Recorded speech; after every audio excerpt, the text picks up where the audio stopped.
everyone. Welcome to the Daily Hindu Analysis. Today is 7th of August. Without wasting any time, we'll jump onto the first article. The first article of the headline says Trump hikes levy on Indian imports to 50%. जल्दी से इसको revise कर लेते हैं. Let us revise this. So this is your India. And यहाँ पे you will have USA.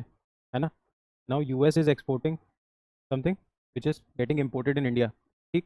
And India is sending in something to US. दोनों के बीच में ट्रेड चल रहा है. दोनों के बीच में ट्रेड चल रहा है. Now India's trade is surplus when compared with US. So we are selling in more than buying, right? We are able to sell more than the amount we are buying. चलो, तो India's trade is trade surplus with US. पहली चीज. अभी when Donald Trump came into power, है ना, Donald Trump said कि US has been giving a lot of benefits to these countries and it is high time that we should start imposing some sort of tariffs. Why tariffs? Tariff कब लगाते हैं? Tariff का मतलब होता है एक type से दूसरे के ट्रेड को रोकना. सो लेट्स से इंडिया अगर यूएस में कुछ सेल कर रहा है and it was able to sell it at ₹100, let's say, right, और यूएस के जो मैन्युफैक्चरर्स थे वो उस चीज़ को मान लीजिए ₹120 में प्रोड्यूस कर पा रहे थे, तो सामान ज़्यादा किसका बिकेगा? इंडियंस का, है ना. अब ट्रम्प इज डूइंग इज वो ये बोल रहा है जो ₹100 का आ रहा है ना, इस पर I will put some additional tax, जिसको वो बोलेगा टैरिफ बैरियर, क्योंकि डायरेक्टली क्या लगाता है? टैक्स. अब लेट्स से अगर उसने 25% टैक्स लगाया तो ये आइटम वहाँ पे कितने का हो गया? 125 का. अब किसका ज़्यादा सेल होगा? यूएस के मैन्युफैक्चरर्स का. तो अपनी खुद की डोमेस्टिक इंडस्ट्री को प्रोटेक्ट करने के लिए कंट्रीज एक दूसरे पे बैरियर्स लगाती हैं, है ना. कंट्रीज एक दूसरे के ट्रेड पे बैरियर्स लगाती हैं. Now your barriers can be of two form. Tariff barrier, सीधा टैक्स लगा दिया. दूसरा होता है non tariff barrier. Non tariff barrier जैसे इंडिया अभी बोल रहा है कि हम यूएस से मिल्क इसलिए इंपोर्ट नहीं करेंगे बिकॉज जो यूएस का मिल्क होता है it has non ways in it. मतलब वो जो एनिमल्स जो मिल्क प्रोड्यूस कर रहे हैं, वो जो खाना खा रहे हैं वो नॉन वेज चीज़ों से बना हुआ है, लाइक, है ना.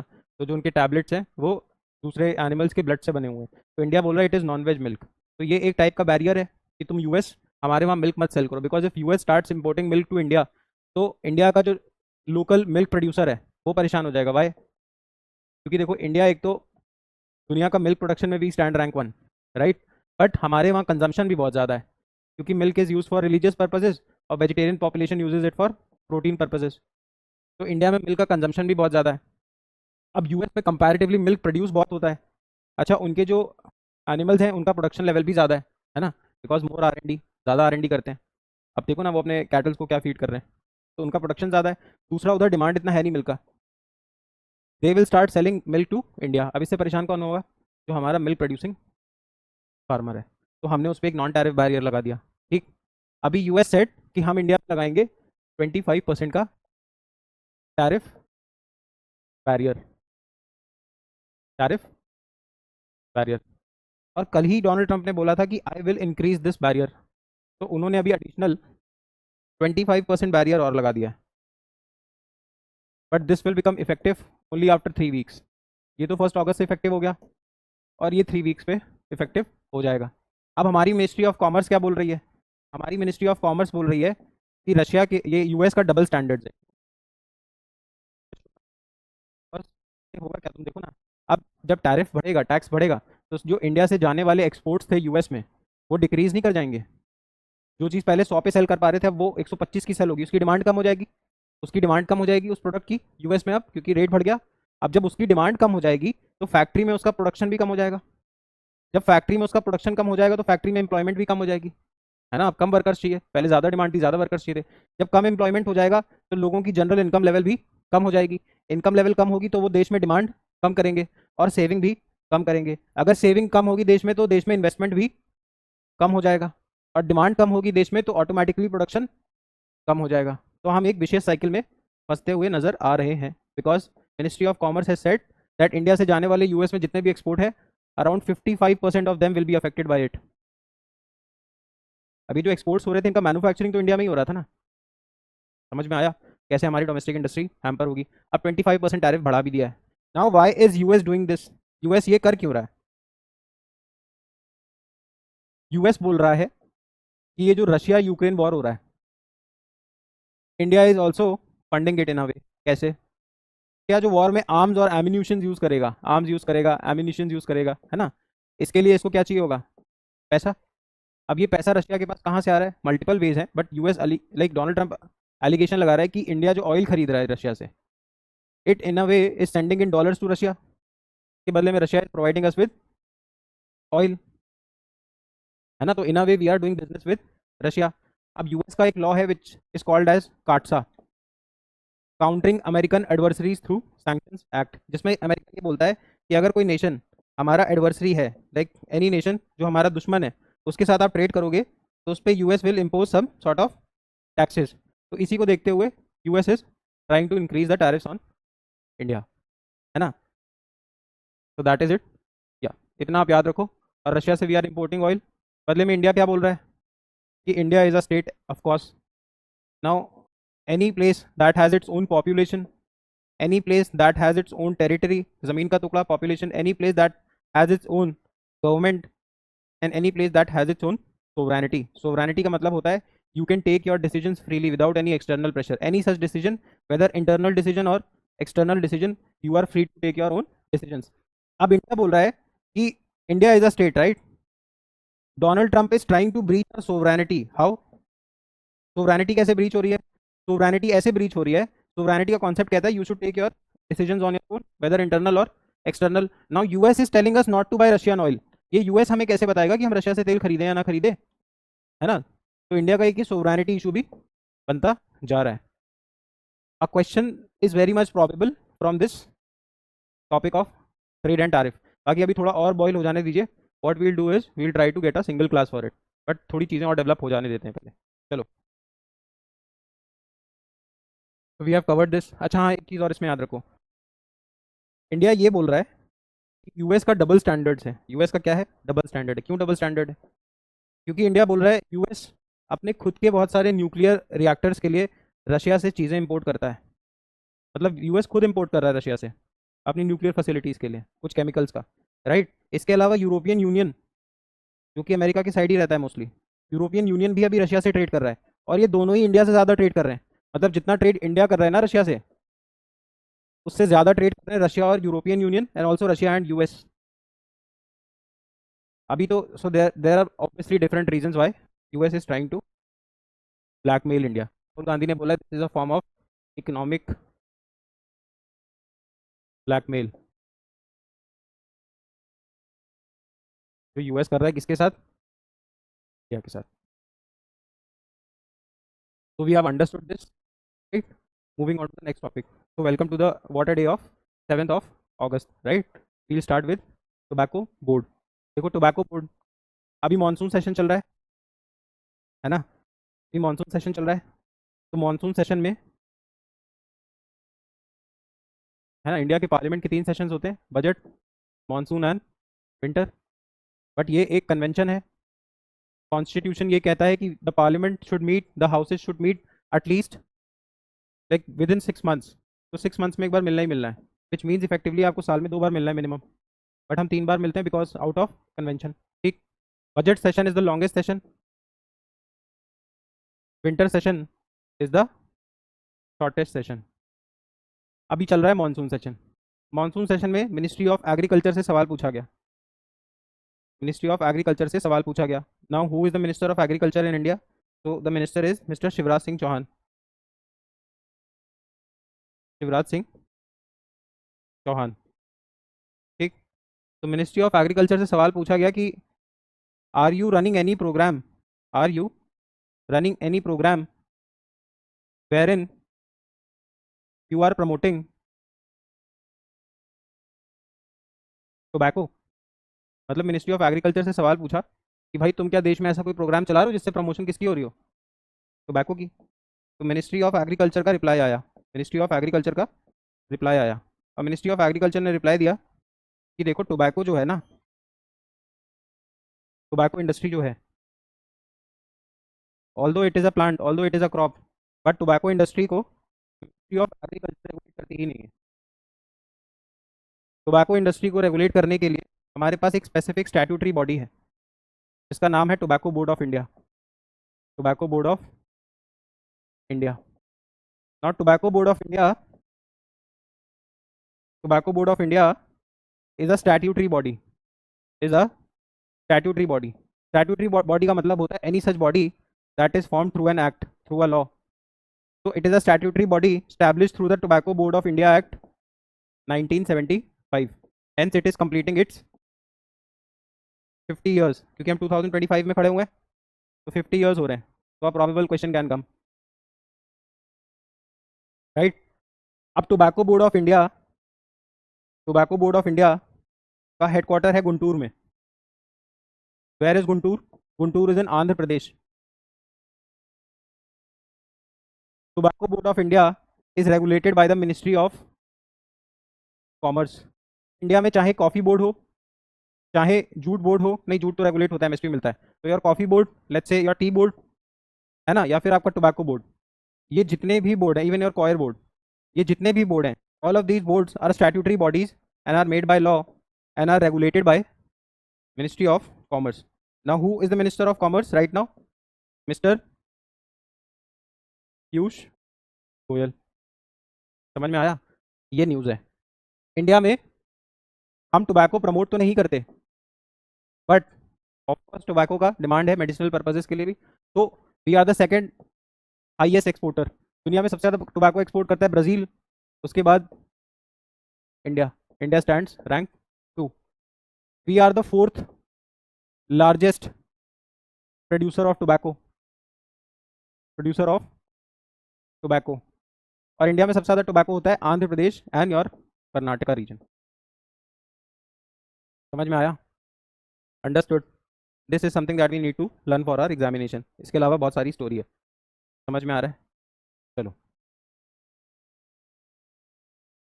But you should at least read it from the newspaper. तो टोबैको एक्ट से आया 1975 में, headquarters are at Guntur, the nodal ministries ministry of commerce, functions बता दिए, डेवलपमेंट करना, एक्सपोर्ट प्रमोट करना, है ना। फिर what is curing? So curing is an standardised harvested tobacco by removing moisture. अरे तो जो तुम्हारा टोबैको प्रोड्यूस होता है ना, वो बहुत ड्राई होता है, तो उससे ना हमें मॉइस्चर निकालना पड़ता है। तो मॉइस्चर निकालने की जो टेक्निक है उसको बोलते हैं क्योरिंग।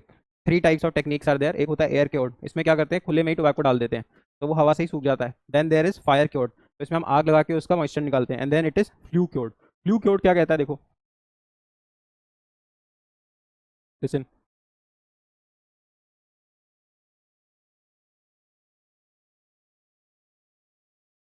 देखो,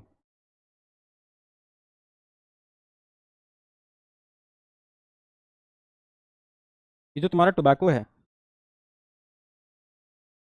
ये ना टोबैको जब प्रोड्यूस होता है तो बहुत वेट होता है। कैसा होता है? वेट होता है। वेट होता है तो उसको ड्राई करना पड़ता है। ड्राई करने की 3 टेक्नोलॉजीज हैं, है ना। ड्राई करने के प्रोसीजर को बोलते हैं क्योरिंग। तो कभी एग्जाम में पूछे what is curing, so curing is associated, a term associated with tobacco. ठीक, क्योरिंग। अब क्योरिंग करने के 3 तरीके होते हैं। क्योरिंग करने के 3 तरीके होते हैं। एक होता है तुम्हारा एयर क्योरिंग, एक होता है फायर क्योरिंग, और एक होता है तुम्हारा थ्रू पाइप्स, है ना। So some specific name is given to it. Fire cured, give me a second. हाँ, सो फ्लू क्योर्ड। तीसरा होता है फ्लू क्योर्ड। अब देखो, जब हम अपने टोबैको को हवा में डालते हैं और एक्सपेक्ट करते हैं वो सूख जाए, तो ये होता है एयर क्योर्ड, है ना, ड्राई टोबैको। दूसरा होता है fire cured, we make sure that we are drying the tobacco through fire. तीसरा होता है फ्लू क्योर्ड। फ्लू क्योर्ड में we make help use of pipes, तो हम पाइप्स के थ्रू हीट प्रोवाइड करते हैं। प्रोवाइड देखो, दोनों में ही हीट कर रहे हैं। इसमें एयर कर रहे हैं, इनडायरेक्टली हीट कर रहे हैं।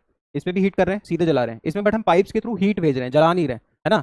तो पाइप्स के थ्रू आप हीट भेज रहे हो, यहाँ पे एक एंड पे टोबैको लगा दिया और यहाँ से आप हीट भेज रहे हो, राइट। तो यहाँ से वो ड्राई हो रहा है। ये सबसे प्रीमियम क्वालिटी टोबैको होता है, and this is used in cigarettes. चलो, समझ में आया? And India, a tax imposed on cigarette depends upon its length। और सिगरेट को कंट्रोल करने के लिए इंडिया में एक लॉ है जिसका नाम है कोटपा 2004। इसमें we are trying to make sure that tobacco का कम से कम यूज हो। तो वार्निंग्स वगैरह लिखी होती है, it is because of the COTPA act, it is because of the COTPA act. चलो,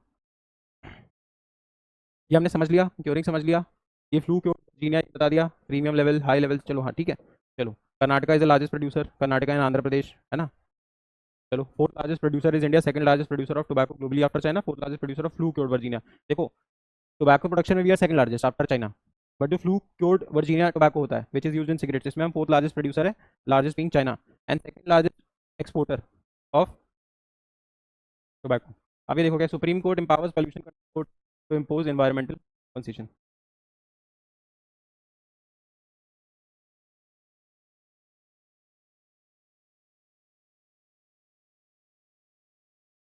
कल सुप्रीम कोर्ट ने क्या बोला? सुप्रीम कोर्ट ने ये बोला कि भाई देखो, पहले हम सबको पता होना चाहिए एक बात, कि यू आर फ्री, है ना, pollution less environment is a fundamental right under article 21। पहले तो ये समझ के चलो, तो इन्वायरमेंट, इफ एनवायरमेंट, है ना, clean environment is a fundamental right, तो फंडामेंटल राइट का प्रोटेक्टर और गार्जियन कौन होता है?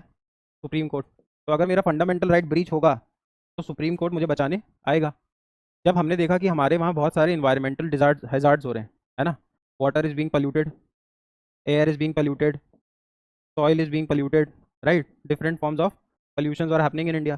तो इसी को देखते हुए गवर्नमेंट ऑफ इंडिया ने एक water pollution prevention and control act बनाया 1974 में, और बोला कि भाई जो इंडिया में वाटर का इतना पोल्यूशन हो रहा है, प्लीज़ इसको रुकवाने की कोशिश करिए। अगर लोग वाटर पोल्यूट करते हैं तो डिफरेंट डिफरेंट एक्शन लीजिए। आप पीनलाइज भी कर सकते हो, है ना, कि आपने पेनल्टी लगा दी, या आप रिस्टोरेशन करने को भी बोल सकते हो। इसको बोलते हैं रेस्टिट्यूशन। रिस्टोरेशन मतलब, मान लीजिए किसी फैक्ट्री ने यहाँ पे एक्स वाई जेड स्पेस पे एनवायरनमेंट डैमेज किया, अब इसको रिस्टोर करो, या किसी दूसरी प्लेस पे रिस्टोर करो, और रिस्टोर करने में जो खर्चा आएगा वो कंपनी बेयर करेगी। ठीक, तो ये इस एक्ट के थ्रू पावर मिल गई। अब इस एक्ट, ये एक्ट तो बन गया, कोई बॉडी भी चाहिए थी ना इसको रेगुलेट करने के लिए, ये तो कानून है। अब धरातल पे इस कानून को, धरातल पे इस कानून को body, we need a body, तो हमने एक बॉडी बना दी, CPCB, central pollution control board, central pollution control board. और इनको हमने स्टेट लेवल्स पे भी बनाया, इसलिए you will find SPCBs also, state pollution control boards. Hence, CPCB is a statutory body because it is formed through a statute by the name Water Act Prevention and Control Act, right? Water Pollution Prevention and Control Act। अब इसके बाद हमने देखा कि हमारी तो air quality भी बहुत ख़राब होती जा रही है, हमारी तो एयर क्वालिटी भी बहुत ख़राब होती जा रही है। तो गवर्नमेंट ऑफ इंडिया ने 1981 में पास किया air act, pollution prevention control act 1981, और इसकी भी रेगुलेशन की जिम्मेदारी किसको दे दी? CPCB को। तो basically CPCB is a statutory authority formed under the Water Act of 1974, but इसके पास पावर्स एयर एक्ट के भी हैं under 1981। Your CPCB works under ministry of environment, forest and climate change, है ना। हमें इतना पढ़ना है। फिलहाल सुप्रीम कोर्ट ने एक केस में ये बोला है कि CPCB के पास रेस्टोरेशन के भी राइट्स होंगे, रिस्टोरेशन के भी राइट्स होंगे। मतलब बेसिकली ये पहले से ही लॉ में लिखा हुआ है, बट सुप्रीम कोर्ट को केस में याद दिलाना पड़ा बेसिकली। तो यहाँ पे दो तीन चीज़ें याद रखो। एक याद रखो, polluter pays principle, polluter pays principle, polluter pays principle is constitutionally recognised.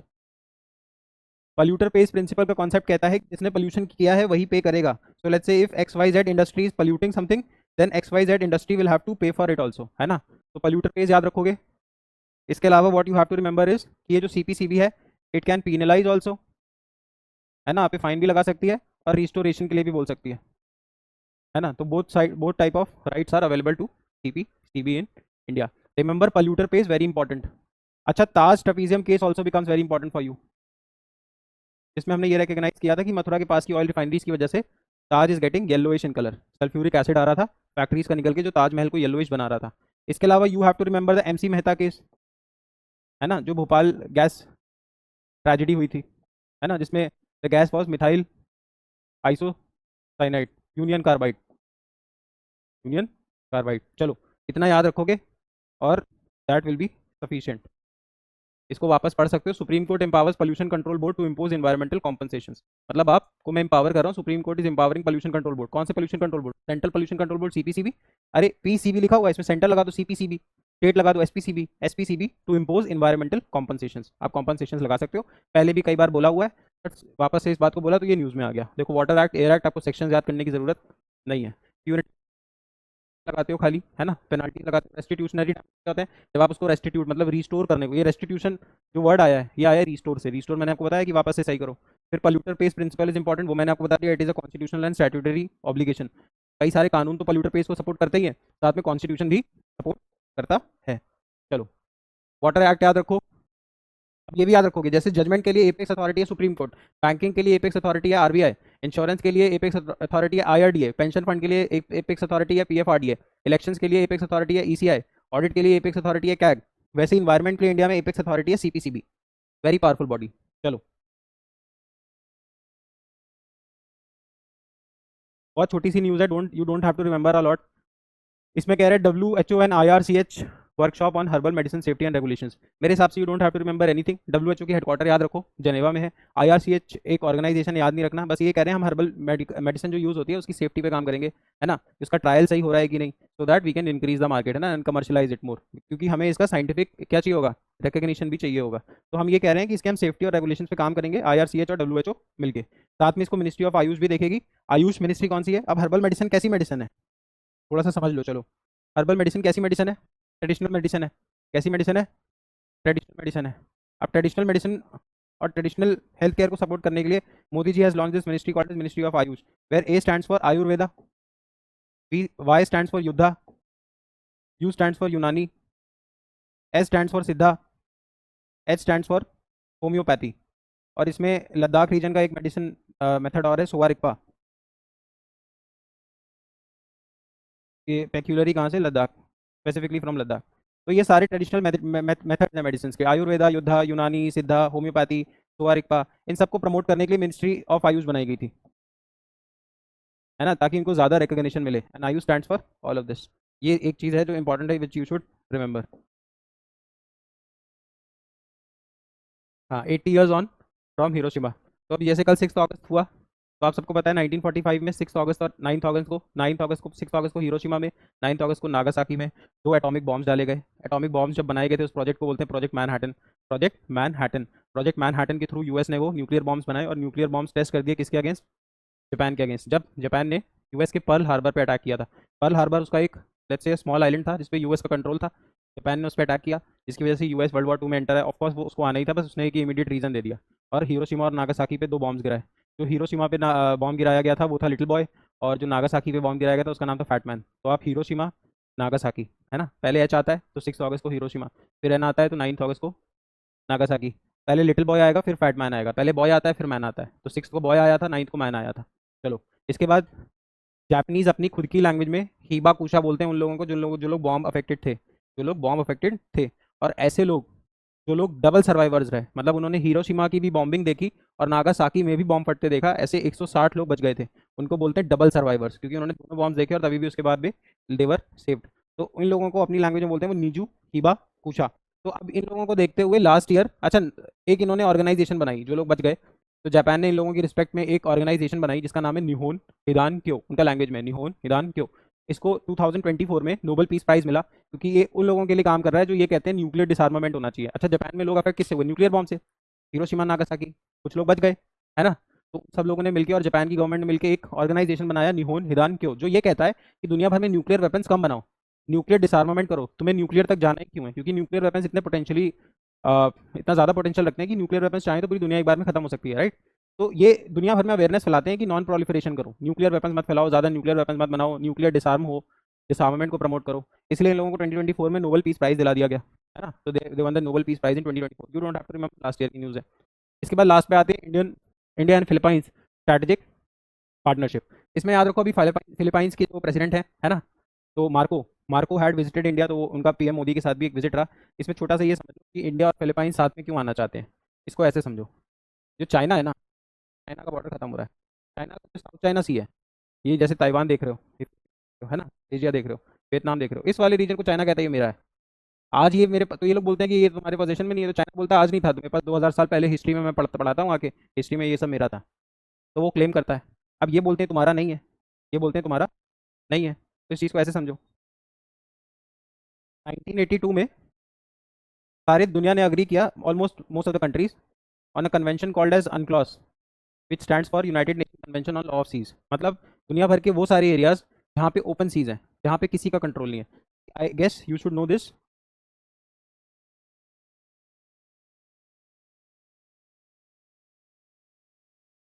किसी भी कंट्री के बेस लाइन से, बेस लाइन हम कभी ज्योग्राफी में समझे, वहाँ से 12 नॉटिकल माइल तक, नॉटिकल माइल का मतलब होता है वो यूनिट जो वाटर में यूज़ किया जाता है। जैसे रोड पे हम किलोमीटर करते हैं, है ना, कुछ वेस्टर्न कंट्रीज में माइल्स में मेजर करते हैं। Water is measured in nautical miles, water में distance which is approximately 22 kilometres. तो ये 22 किलोमीटर तक तो आपका क्या होता है, स्पेशल इकोनॉमिक जोन।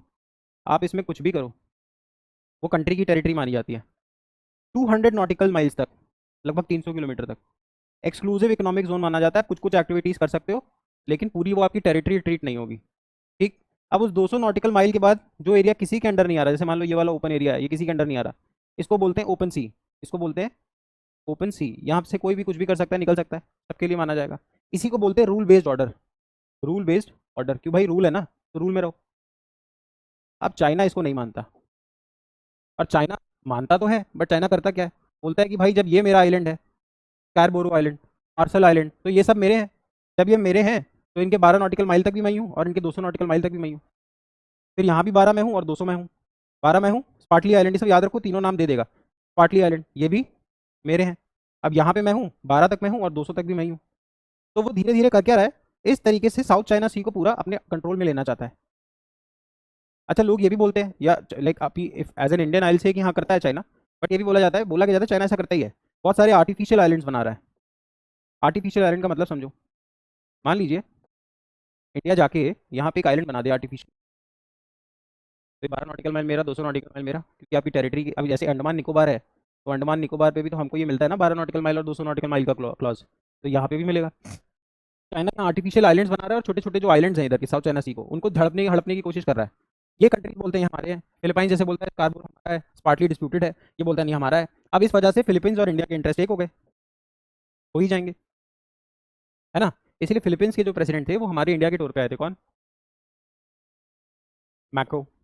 अब जब ये आए तो कुछ कुछ बातें की गई, तो जो बात थी वो मैंने आपको बता दी, कमिंग टुगेदर। इतना याद रखो, फिलीपाइन कैपिटल क्या है, फिलीपाइंस में करेंसी कौन सी यूज़ होती है, और चाइना के इस 9 डैश लाइन के कॉन्सेप्ट को याद रखो कि वो एक 9 डैश लाइन बना दे रहा है ना, 1 2 3 4 5 6 7 8 9।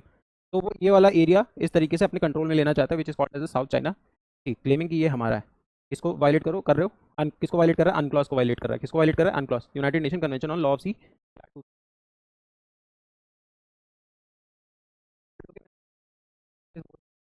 पीछे की कहानी है वो मैंने आपको समझा दी है। और you should remember the capital and you should remember the currency. और थोड़ा सा याद रखोगे चाइना का 9 डैश लाइन, और याद रखोगे चाइना का 9 डैश लाइन। चलो, और इसके साथ साथ वो आइलैंड याद रखोगे, है ना, जो आइलैंड अभी दिखाए गए थे। If you are watching it for the first time, listing you to please watch the backlog videos, have your own different notebook, और जो मैं लिखता हूँ उसको आप लिखते रहो, रिवाइज करते रहो। If you are preparing for CAT, this will be of utmost importance in our RC and CR sections. A lot of passages might come from these views. GK में it will be directly beneficial, and a lot of legal questions can also be solved.